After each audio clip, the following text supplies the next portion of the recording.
folks, you ready for battle? In the last 3 years, the consumer drone industry has absolutely exploded. In 2014, one top drone manufacturer reported almost $500 million in revenue. The FAA estimates the industry will top $90 billion within a decade. And now, drones aren't just being used for aerial photography and stunt aerobatics. Hobbyists have found a new use for them, making them fight. He wants to get on top of the opponent, come crashing down, send him to the ground, and remain airborne. The rules of battle are simple: 3 strikes and you're out.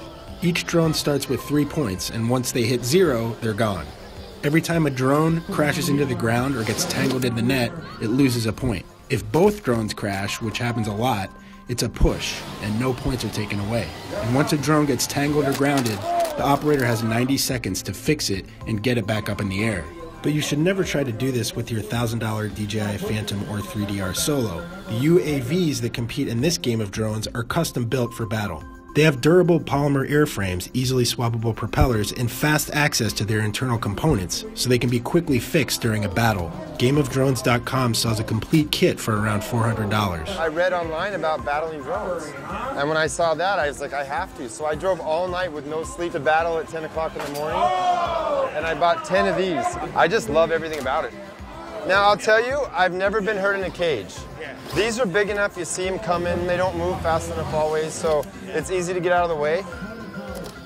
As you can see, interest in drones and their technological capabilities are both taking off big time. But not all drone enthusiasts are created the same. Look at that. Flux capacitor, was that separate? Doc Brown might have a patent claim on the flux capacitor, but that's coming though. Some want to race them, and others just want to ruin them in the sky. You don't see that every day. You lost the whole crop.